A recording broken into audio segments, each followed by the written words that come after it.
అన్నమయ్య జిల్లా కేంద్రమైన రాయచోటిలో అధికారికంగా 7 మద్యం షాపులు వ్యాపారం నిర్వహిస్తున్నాయి. 3 పువ్వులు 6 కాయల తరహాలో విచ్చలవిడిగా మద్యం షాపుల యాజమానులు అనధికార షాపులు నిర్వహిస్తున్నారు. ఉదయం 10 గంటలకు తెరవాల్సిన షాపులు తెల్లవారు 6 గంటలకు మద్యం షాపుల చుట్టుపక్కల ఉన్న పర్మిట్ లేని రూముల్లో మద్యం 30 రూపాయల అదనపు ధరలతో లభిస్తోంది. ఈ అనుమతి లేని రూముల్లో మద్యం షాపుల యాజమానులు నిర్వహిస్తున్న ఎక్సైజ్ అధికారులు చూసి చూడనట్లు వ్యవహరిస్తున్నారనే ఆరోపణలు వెలువెత్తాయి. తాము నిత్యం దాడులు చేస్తున్నామని తమ దృష్టికి అటువంటివి ఏమీ కనబడలేదని చెప్తున్నారు ఎక్సైజ్ శాఖ జిల్లా అధికారి మధుసూదన్. జన నివాసాల ప్రాంతంలో ఉండే షాపులు ప్రభుత్వ నిబంధనలకు లోబడి ఉండటంతో వాటిపై చర్యలు తీసుకోలేమని చెప్తున్నారు.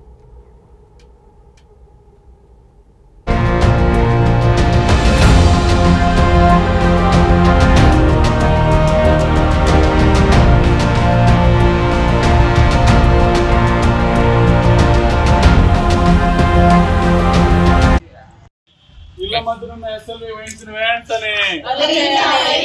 వైన్స్ వెంటనే జన నివాసాల మధ్య ఉన్న SLV వైన్స్ వెంటనే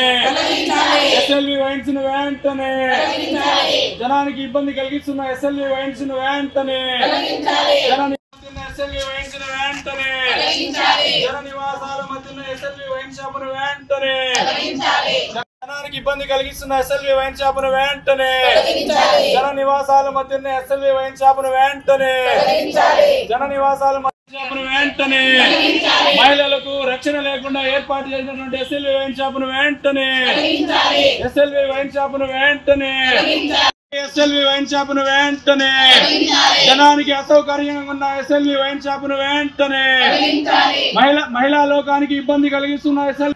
నమస్కారం అందరికీ. రాయచోట్లో మనకు 7 మద్యం షాపులు ఉన్నాయి, 2 బార్లు ఉన్నాయి. వాటి మీద ఈ విధంగా ఏదైనా కంప్లైంట్ వచ్చినప్పుడు రెగ్యులర్గా రైడ్స్ చేస్తున్నాము, ఇన్స్పెక్షన్స్ చేస్తున్నాము.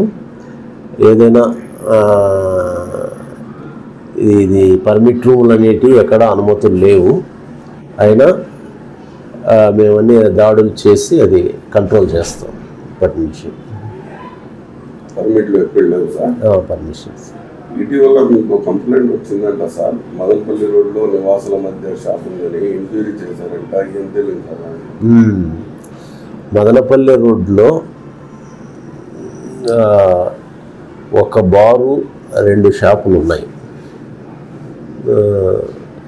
గీత కులాలకు ఒక కొత్త షాప్ వచ్చింది, వాళ్ళు మదనపల్లి రోడ్లో ఎస్టాబ్లిష్ చేశారు. అది మెయిన్ రోడ్లోనే ఉంది. దాని చుట్టూ కమర్షియల్ ఎస్టాబ్లిష్మెంట్సే ఉన్నాయి, ఎలాంటి నివాస గృహాలు లేవు. అదే కాకుండా అది ఎక్సైజ్ యాక్ట్లోని రూల్ ప్రకారము వాళ్ళు తీసుకున్న గది ఉంది కాబట్టి లైసెన్స్ గ్రాంట్ చేయడమైనది. గ్రాంటింగ్లో ఎలాంటి నిబంధనలను ఉల్లంఘించ